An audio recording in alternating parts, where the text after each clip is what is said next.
দেখছেন সবার খবর, সবার নজর, বার্তা এক নজর। ভারতীয় জনতা পার্টির পরিবর্তন যাত্রা নিয়ে ডায়মন্ড হারবারে বিশাল মানুষের উল্লাস। আজ দক্ষিণ চব্বিশ পরগনার ভারতীয় জনতা পার্টির কার্যালয়ে ভারতীয় জনতা পার্টির সাংগঠনিক জেলার কার্যালয় থেকে চিঙ্গির মোড় থেকে বাঁকড়াহাট হয়ে বজবজের এই বাটার মোড়ে সমাবেশ সন্ধ্যাবেলা শেষ হয়। সকালবেলা থেকে এই রথে ছিলেন ত্রিপুরার প্রাক্তন মুখ্যমন্ত্রী বিপ্লব দেব এবং ডক্টর ইন্দ্রনীল সেন এবং জেলা সভাপতি ডায়মন্ড হারবার সাংগঠনিক মিস সোমা ঘোষ এবং ফাল্গুনী মৈত্র। চোখে দেখার মতো ভিড় জমে ওঠে। মিঠুন চক্রবর্তী বিখ্যাত অভিনেতা মঞ্চে উঠে এসে বাটার মোড়ে সেখানে ওনাকে দেখা গিয়েছিল। এই পরিবর্তন যাত্রা এখন চলবে। মিঠুন চক্রবর্তীর শরীরের অসুস্থতা হয়ে উঠেছিলেন, কিছুক্ষণের জন্য উপচে পড়া ভিড় ছিল চোখে পড়ার মতন। এখানকার মেন উদ্যোক্তা ছিলেন অসিত বাগ এবং পিন্টু ভট্ট, তমনাথ ভৌমিক এবং অন্যান্য নেতৃবৃন্দরা উপস্থিত ছিলেন। সকাল 12টা থেকে শুরু করে সন্ধ্যা 7টায় শেষ হয় প্রায় 30 কিলোমিটার। ত্রিপুরার প্রাক্তন মুখ্যমন্ত্রী বিপ্লব দেব উনি বক্তব্য রাখেন এবং মিঠুন চক্রবর্তী কিছুক্ষণের জন্য স্টেজে উঠে আবার নেমে চলে যান শরীরের অসুস্থতার জন্য।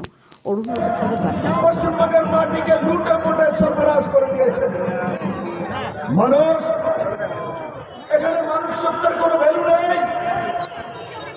এই তৃণমূলের সরকারের জমানাতে মমতা ব্যানার্জির সরকারে একমাত্র একটা মানুষেরই দাম আছে, একটা মানুষেরই ভ্যালু আছে। সেই লোকটা চোনার কোলের ভাইপো। এই মানুষ, আমরা মানুষ না।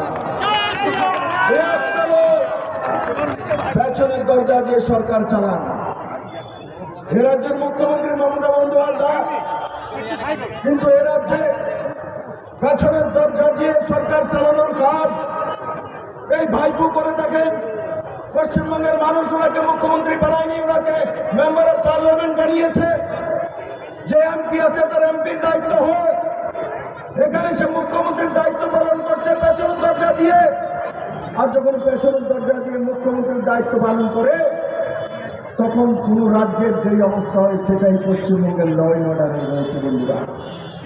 তার কারণও হয়েছে, কারণ জনতা ওনাকে শুনেনি।